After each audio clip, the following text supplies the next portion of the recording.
사도신경으로 우리의 신앙을 고백하겠습니다. 나는 전능하신 아버지 하나님, 천지의 창조주를 믿습니다. 나는 그의 유일하신 아들, 우리 주 예수 그리스도를 믿습니다. 그는 성령으로 잉태되어 동정녀 마리아에게서 나시고 본디오 빌라도에게 고난을 받아 십자가에 못 박혀 죽으시고 장사된 지 사흘 만에 죽은 자 가운데서 다시 살아나셨으며 하늘에 오르시어 전능하신 아버지 하나님 우편에 앉아 계시다가 거기로부터 살아있는 자와 죽은 자를 심판하러 오십니다. 나는 성령을 믿으며 거룩한 공교회와 성도의 교제와 죄를 용서받는 것과 몸의 부활과 영생을 믿습니다. 아멘.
여호수아 제1장.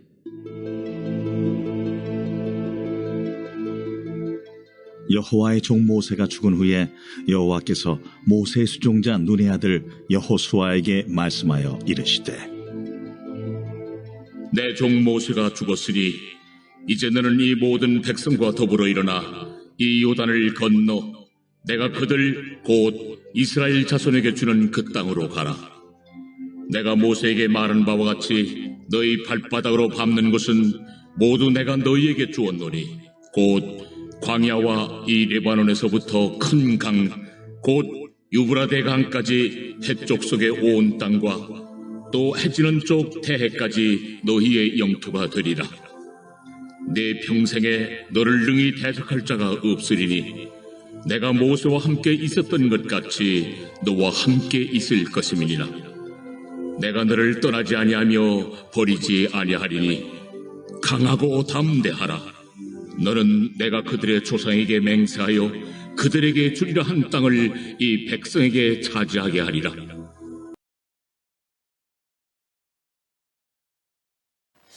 요즘에 이제 과학기술이 많이 발달했다고 해서 우리가 많이 듣는 말이 있는데 바로 4차 산업혁명입니다. 그러니까 뭐 AR이라든지 VR이라든지 뭐 가상현실, 증강현실 이런 것들이 발달해서 메타버스의 시대가 온다. 뭐 이런 얘기도 저는 지나가다가 듣기도 하는데 정말 많은 변화를 참 짧은 시간 안에 우리가 경험하고 있습니다. 그런데 이 과학의 발달과 별개로 과학이 발달함에도 불구하고 우리들의 삶에 정말 가깝게 정말 급격하게 찾아온 변화가 바로 이 코로나일 것입니다. 코로나 하면요 같이 떠오르는 말들 세 가지가 있는데 뭐냐면요 코로나 팬데믹 또는 포스트 코로나 또는 위드 코로나입니다. 코로나 팬데믹, 코로나 팬데믹으로 인해서 우리가 정말 어려운 상황 가운데 여러 가지 많은 변화를 경험하고 있다라는 것입니다. 어려움도 있고요. 이 포스트 코로나, 코로나 이후는 코로나 이전으로 더 이상 우리가 돌아갈 수가 없다. 코로나를 중심으로 해서 이전과 코로나 이후는 전혀 다른 삶이 우리를 기다리고 있다. 그러면서도 위드 코로나를 외치죠. 더 이상 이 코로나는 계속해서 백신을 맞아도 바이러스가 변이되기 때문에 위드 코로나, 코로나와 공생해야 된다. 이제 함께 가야 된다. 라고 얘기를 하고 있습니다. 이러한 상황 가운데서 정말 우리 한국 전 세계적으로 아프지만 우리나라도 그렇고요. 뭐 경제적으로나 어려움을 당하고 있는데 학교도 정말 어려운 상황이고 사회 많은 영역이 당황하고 아파하고 힘든 시기를 보내고 있는 것이 지금의 현실입니다. 뭐 학교나 우리 자영업자분들이나 뭐 소상공인 분들도 마찬가지이고요. 특별히 우리 교회도 그 변화를 가장 강력하게 실감하고 있지 않나 생각을 해봅니다. 이러한 상황에서 우리는 우리 교회를 어떤 교회의 가치를 두고 우리 교회를 세워나가야 하는가? 바로 이 코로나 팬데믹을 이겨내는 교회. 이 코로나 상황에서 승리하는 교회. 이 상황에서도 하나님께 영광 돌리는 교회. 포스트 팬데믹 처치. 이런 좀 전문적인 용어로 한번 말씀을 드리는데 그런 승리하는 교회 우리가 함께 세워나가기를 바랍니다. 그러기 위해서는요 우리 교회가 변화되어야 합니다.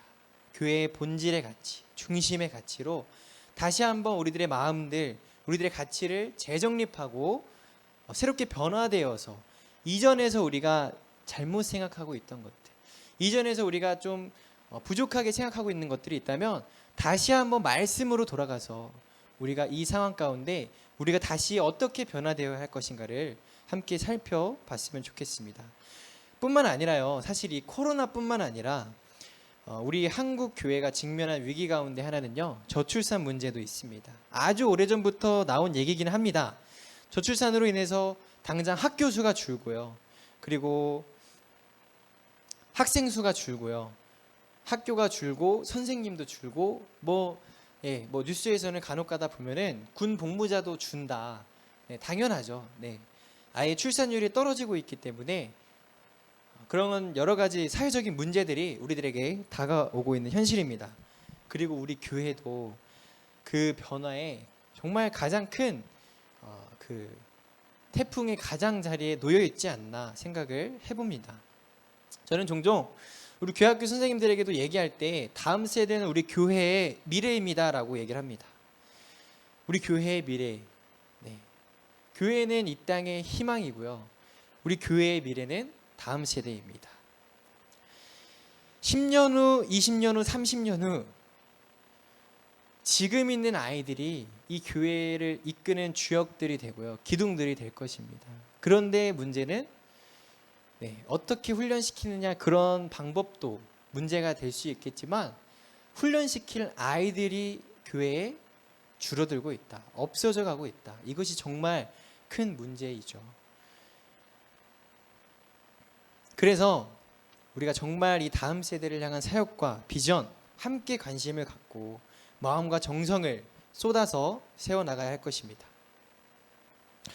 당연히 다음 세대뿐만 아니라 우리 교회의 한 부서도 기회하지 않은 부서가 없습니다. 중요한 것은 앞서 말씀드렸던 것처럼 우리가 뭐 코로나라든지 아니면 뭐 4차 산업혁명이라든지 아니면 뭐 이런 저출산의 여러 가지 시대 상황에서 변화하는 가운데 우리가 승리하는 교회가 되어야 하겠다. 어쨌든 우리는 이 모든 상황 가운데 이기고 승리하고 영광 돌리는 우리 교회가 되어야 하겠다. 이 가치를 가지고 저는 오늘 말씀을 함께 나누고 싶습니다. 그러기 위해서는 우리 교회가 변화를 경험하는 교회가 되어야 합니다. 변화를 경험하는 우리 교회, 우리가 변화하기 위해서 말씀의 여러 가지를 살펴볼 수 있겠지만 저는 여러 가지 상황과 인물들 가운데 여호수아서 1장의 상황을 두고 이 변화의 원리에 대해서 함께 살펴보고자 합니다. 여호수아서는 40여 년간의 광야 생활을 마치고 정착할 수 있는 그 땅으로 들어가기 직전의 상황으로 말씀을 시작합니다. 그 전에는 신명기의 말씀인데요. 광야 생활을 이끌었던 이 모세의 당부와 죽음으로 여호수아서를 시작하게 됩니다.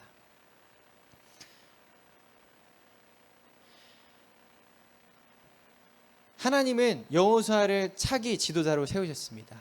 하나님이 왜 여호수아를 차기 지도자로 세우셨을까요?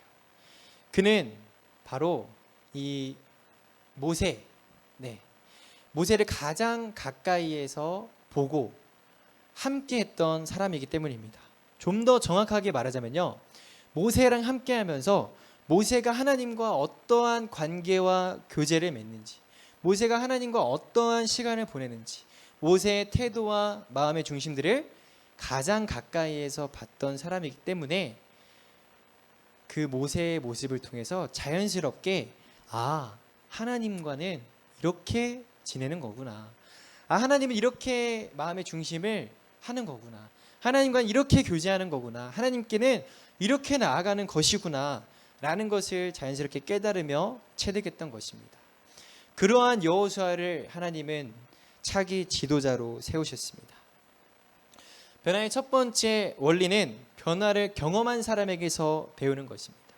변화를 경험한 모세로부터 자연스럽게 여호수아가 하나님을 만나는 그 경험과 변화를 했듯이 말입니다. 하나님을 만난 사람을 통해서 또 다른 사람이 하나님을 만날 수 있습니다. 이것은 정말 당연한 얘기지만 정말 중요한 얘기입니다. 변화를 경험한 사람을 통해서 또 다른 사람에게 변화의 경험을 시켜줄 수 있습니다.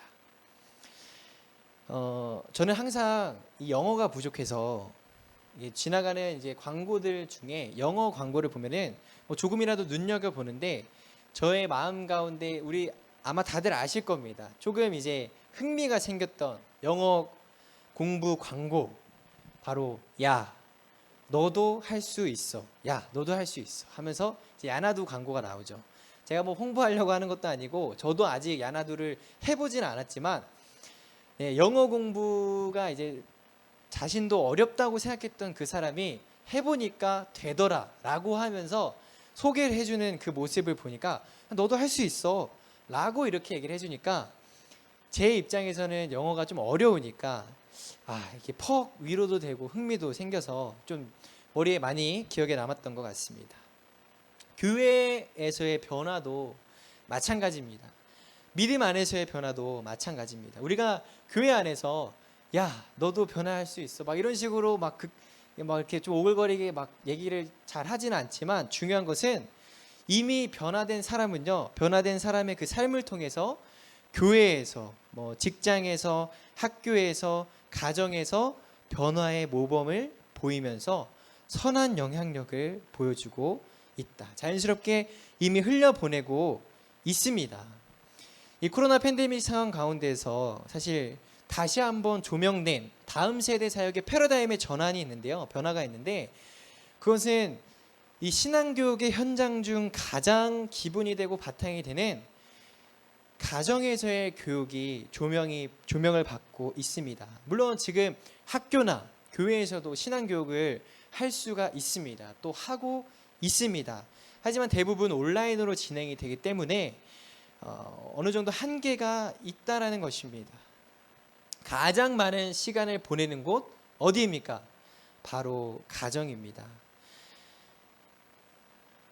가정에서 부모의 신앙을 따라 다음 세대로 믿음을 잘 물려주어야 우리 교회의 미래의 우리 교회가 잘 세워질 것입니다.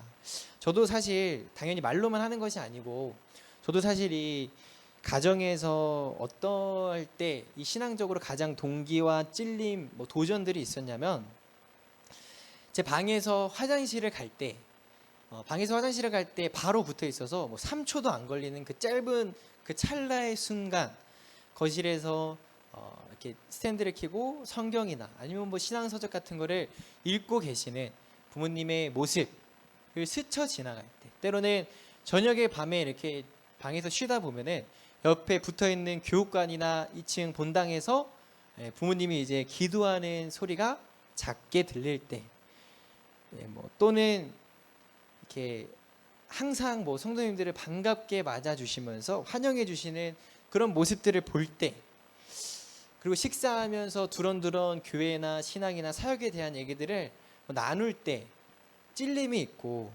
도전이 있고 동기부여가 됐었습니다. 작은 것이지만 작지 않은 그런 산교육, 그 모습들을 보면서 가정에서 많은 도전들을 받고 동기부여도 받기도 합니다. 이러한 교제들, 이러한 도전들, 이러한 동기부여들, 이것이 물론 또 가정에서 뿐만 아니라 우리 교회 각 부서에서, 우리들의 교회의 모든 만남에서 이러한 하나님의 나라를 향한 동기부여들, 교제들, 나눔들이 세워지기를 축복합니다. 두 번째, 이 말씀 가운데 살펴본 변화에 대한 원리는요, 변화시키고자 하는 것에 대해서 분명히 인지하는 것입니다. 우리의 비전은 무엇입니까? 우리가 바라보는 명확한 비전이 있습니까? 이스라엘 백성은 하나님께서 명령하시고 말씀하신 분명하고 구체적인 비전이 있었습니다. 그것은 하나님이 아브라함을 부르실 때 약속하셨던 것인데요. 첫 번째로는 땅에 대한 것, 그리고 큰 민족, 두 번째로는 큰 민족을 이루겠다, 여러 가지 약속이 있으셨는데, 지금 상황은 어떤 상황이냐? 큰 민족은 이렇습니다. 그 다음에 하나님께서 또 동시에 함께 약속하셨던 것, 바로 땅으로 가라. 그 땅에 대해서 아주 명확하게 얘기해 주고 계십니다. 1장 4절을 보면요, 광야와 레바논에서부터 큰 하수 유브라데에 이르는 족 속에 온 땅과 또 해지는 편 대해까지 너희 지경이 되리라 말씀하셨다. 지경이 되리라 말씀을 하셨습니다. 아주 명확하고 구체적이며 신실하신 비전입니다. 성경에 많은 인물들이 있습니다. 그 인물들에 따라서, 그리고 그 시대 상황에 따라서 비전의 구체적인 모습들은 조금씩 달랐습니다. 예를 들어서 느헤미야는요, 이스라엘 재건에 대한 비전을 하나님이 주셨고요. 소년 다윗에게는 골리앗과의 전투가 한창일 때, 그 블레셋과의 전투가 한창일 때 전쟁 승리에 대한 비전을 하나님이 주셨습니다. 그리고 오늘 여호수아서는요, 정말 위대한 선지자, 위대한 지도자 모세 다음으로 세워진 지도자였기 때문에 내가 우리 모세 어르신처럼 잘할 수 있을까? 항상 이런 두려운 마음 가운데서도 하나님이 지도자로서의 비전을 여호수아에게 분명하게 제시해 주셨습니다. 하나님의 큰 언약의 틀 안에서, 하나님의 큰 인도하심 안에서 명확하고 구체적인 비전들을 제시해 준 것입니다. 그렇습니다. 비전은요, 내가 바라보는 것이 아닙니다. 비전은요, 내가 원하는 것이 아닙니다. 비전은요, 하나님의 비전, 하나님이 바라보는 것을 품어야 하는 것입니다. 하나님은 무엇을 바라보십니까? 예수님의 사역을 살펴보면요, 예수님의 사역의 대상은 복음이 필요한 사람이었습니다. 그것은 겉으로 가난하건 부하건 중요한 것이 아니라 심령이 가난한 사람들.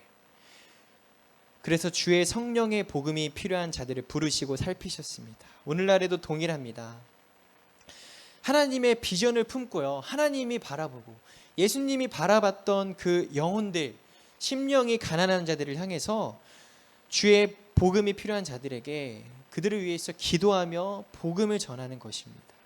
그리고 예수님은요, 그 개인적으로도 정말 영혼들을 향해서도 그렇게 많은 비전을 품고 사역을 하셨지만 이 교회를 세우라고 말씀하셨습니다.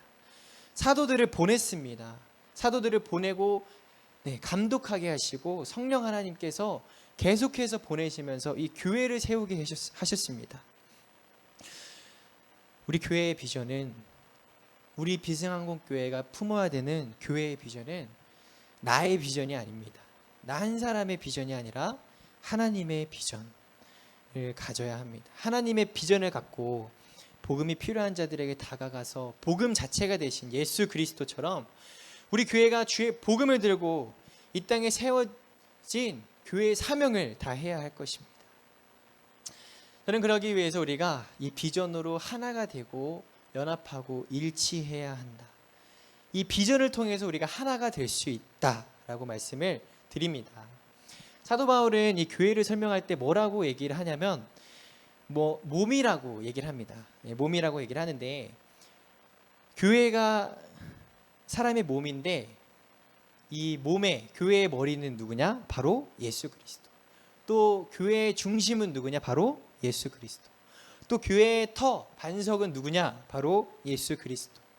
예수 그리스도를 중심으로 해서 교회, 그 몸의 각 지체가 연결되어진 것처럼 각 지체, 우리 성도들이 하나가 되어야 하고 예수 그리스도로 우리가 하나가 될 수 있다. 교회의 가치는 오직 예수 그리스도이다. 성령의 하나 되심으로 연합해야 하는 것이다 라고 말씀을 합니다. 저의 작은 얘기지만 또 운동을 가지고 잠깐 얘기를 나누고 싶은데요. 저는 이제 지금 전역하고 나서도 군대에 있을 때도 운동하는 것을 좋아했고 전에도 좋아했고 여전히 좋아하는데, 요즘에는 그 풋살이라든지 그런 뛰는 운동이 좋아서 그런 운동을 많이 합니다. 그런데 이게 일주일에 한 번 정도씩 하는데 한 1시간 반 정도까지 뛰면 괜찮은데 1시간 반 정도를 넘어가면 제 몸이 슬슬 신호를 보냅니다.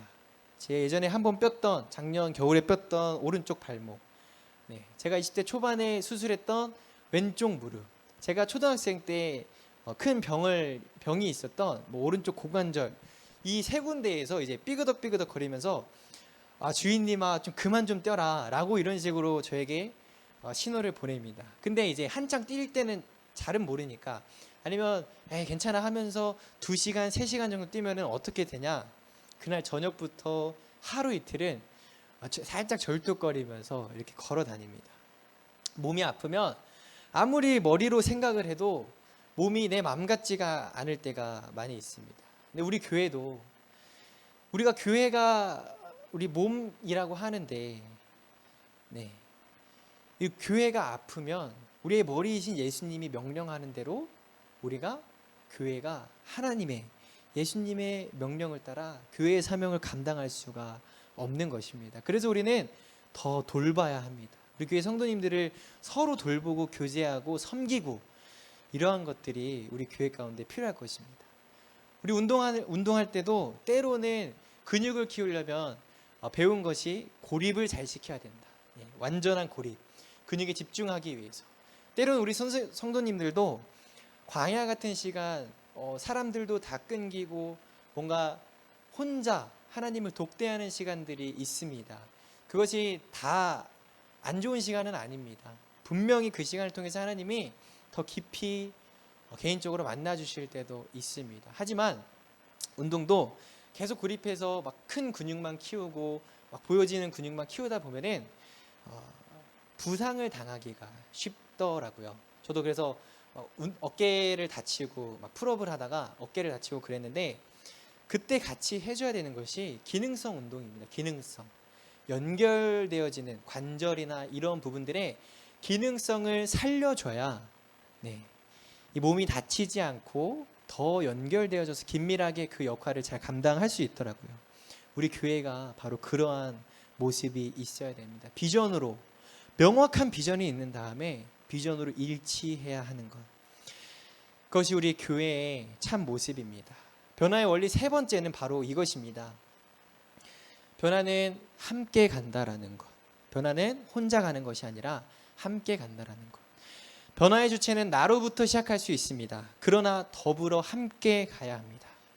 이스라엘 백성의 지도자는 여호수아였지만 새로운 변화를 맞이하는 것은요, 이스라엘 백성 전체였습니다. 모든 백성이 함께 일어나서 그 길을 걸어갔습니다. 내게 능력 주시는 자 안에서 내가 모든 것을 할 수 있느니라 라는 말씀이 있습니다. 또한 이런 말씀도 있습니다. 사람이 감당할 시험 받기는 너희가 당한 것이 없나니 오직 하나님은 미쁘사 너희가 감당하지 못할 시험 당함을 허락하지 아니하시고 시험 당할 쯤에 또한 피할 길을 내사 너희로 능히 감당하게 하시느니라. 아멘. 하나님이 우리에게 시험을 허락하실 때는요, 그 시험을 감당할 능력을 주시고 그것을 또 능력만 주시는 것이 아니라 아주 넉넉하게 능히 감당하게 하십니다. 여러분, 우리 그리스도인의 능력이 어디서 나오는지 아십니까? 우리 크리스천의 영적 리더는 어디서부터 능력이 나오는지 아십니까? 바로 하나님과 함께함입니다. 하나님과 함께함.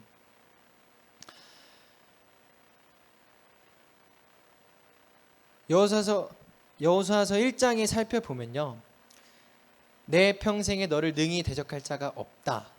내가 함께할 것이기 때문이다. 두려워 말고 용기를 가지라. 내가 너와 함께하기 때문이다 라고 말씀을 하십니다. 주님이 떠나지 않고 나를 변하지 않는 것, 이제 주님과 함께 가는 것, 그 스텝을 밟는 것, 그것이 우리의 능력이고 변화의 핵심입니다. 가나안 땅의 전쟁은요, 이미 이스라엘 백성이 언약궤를 메고 요단강을 밟았을 때부터 승리가 확정되어 있었습니다. 그들은 경험을 했습니다. 요단강이 멈추는 경험, 놀랍고 기이한 일을 경험하고 눈으로 봤습니다. 한 걸음 순종했을 때. 저는 끝으로 이 교회가 수단이 아니라 가치이다라는 말씀을 드리며 마무리를 드리고 싶습니다. 때로는 살다 보면은 세상에서는 무엇이 더 효율이 높은가, 무엇이 더 효과적인가, 무엇이 더 맞는가, 이런 것들에 대해서 많이 계산을 해보고 어떤 일들을 진행하는 경우가 많이 있습니다. 대부분의 이제 기업 같은 데서는 그 중심으로 따지는 가치가 돈이겠죠. 이익이겠죠. 재정적인 이익, 경제적인 이익을 가지고 정말 많은 것들을 따지고 효율성을 계산하고 고민하기도 합니다. 그런데 이 교회에서 우리가 가져야 되는 가치는 당연히 돈이 아닙니다. 당연한 얘기죠. 수단이 아니고 방법이 아니고 효율이 아니라 교회의 가치 그 자체를 가치 있게 우리가 세워나가야 합니다. 하나님의 뜻이라면 무모해 보여도 그 가치에 순종하는 것, 이것이 신앙생활입니다. 그 교회의 가치를 우리의 마음에 품어야 우리가 하나님의 가치를 따라서 순종할 수가 있습니다. 예수님이 수많은 사역 가운데 정말 여러 가지 사역이 있으셨는데 여러 사람들을 고치시고 말씀을 전하시면서 그렇게 하셨던 것도 있지만 어느 날 한 번은 수많은 사람들을 뒤로 하고 그 배를 타고 그 갈릴리 호수를 건너서 광풍을 지나서 호수를 건너서 거라사에 귀신 들린 한 광인을 만나러 가셨습니다. 그 광인을 구원하고 자유케 하고 오셨습니다. 근데 그 광인이 귀신들이 빠져나갈 때 돼지떼 수천 마리가 몰사하는 일이 있었습니다. 여기서 우리가 하나님의 가치가 없으면요, 교회의 가치가 없으면요, 이것을 우리가 어떻게 바라보게 되느냐, 제자들의 마음에서 우리가 그것을 살펴볼 수 있습니다. 제자들은 하나님의 가치가 없게 되니까 아니 예수님, 우리가 이 한 명 만나기 위해서 그 광풍을 지나서 우리가 죽을 고비를 걸려서 이 길을 왔다 갔다 한 거예요? 아니면 그 지역의 이방인들은 그 광인 한 명 고치기 위해서 수천 마리가 되는 돼지를 죽였다고 얘기하면서 예수님을 거절하고 마음에 이해할 수 없는 불평이 생기고 그렇게 생각할 수밖에 없게 됩니다. 그러나 한 영혼이 천하보다 귀하다.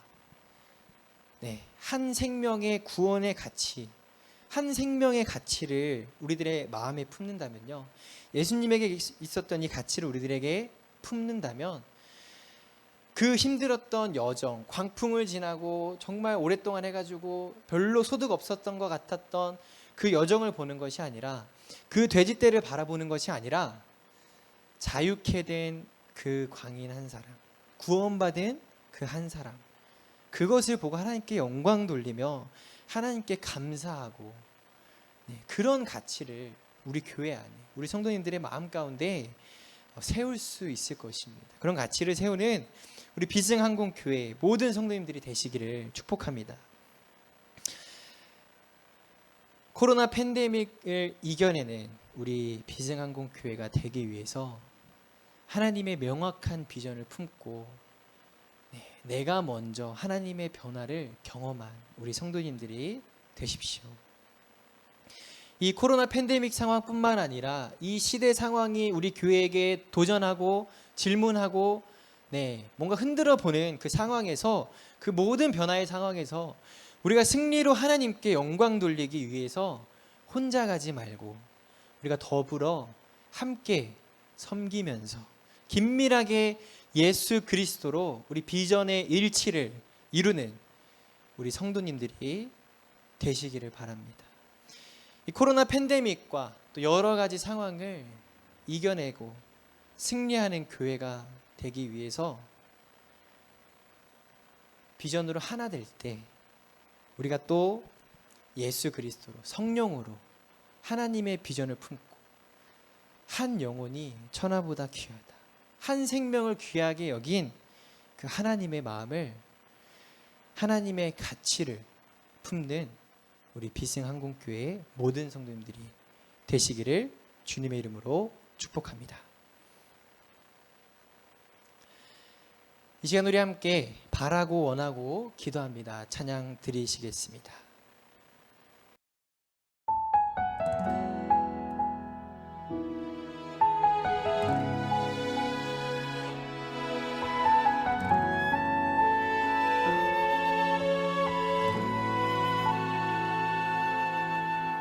이 세상을 살아가는 동안에 나의 힘을 의지할 수 없으니 기도하고 낙심하지 말 것은 주께서 참 소망이 되심이라. 하나님의 꿈이 나의 비전이 되고 예수님의 성품이 나의 인격이 되고 성령님의 권능이 나의 능력이 되길 원하고 바라고 이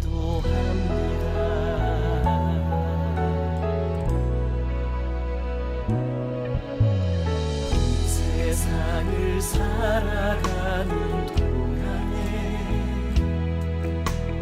나의 힘을 의지할 수 없으니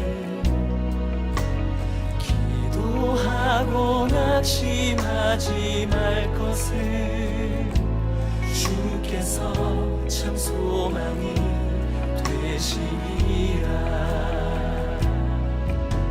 주의 길을 걸어가는 동안에 세상에 거두지할 수 없으니 감사하고 낙심하지 말 것을 주께서 참 기쁨이 되시니라. 하나님의 꿈이 나의 비전이 되고 예수님의 성품이 나의 인격이 되고 성령님의 권능이 나의 능력이 되길 원하고 바라고 기도합니다.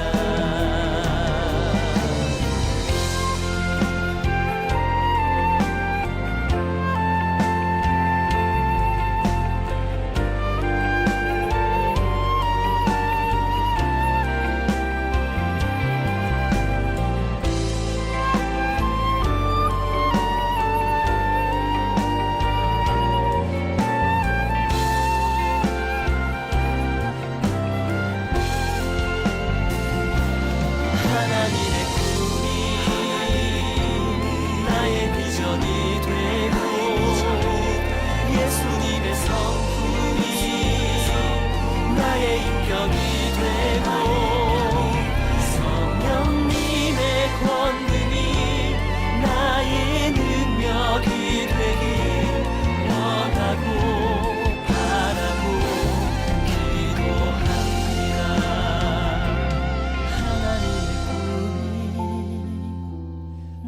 비전이 되고 예수님의 성품이 나의 인격이 되고 성령님의 권능이 나의 능력이 되길 원하고 바라고 기도합니다. 하나님의 꿈이 나의 비전이 되고 예수님의 성품이 나의 인격이 되고 성령님의 권능이 나의 능력이 되길 원하고 바라고 기도합니다.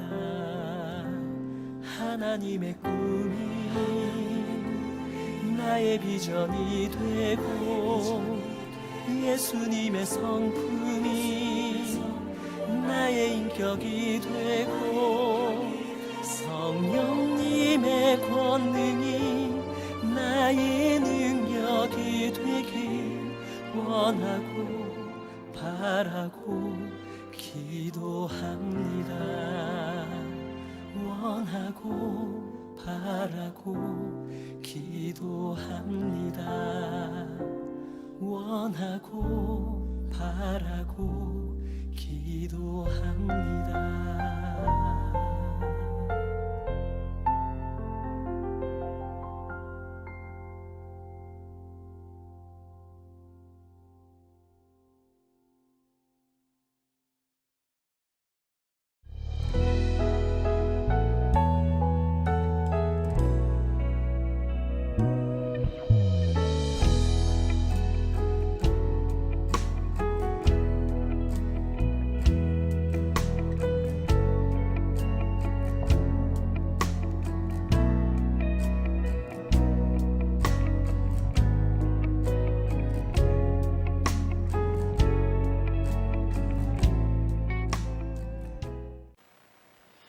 주기도문으로 예배의 순서를 마무리하도록 하겠습니다.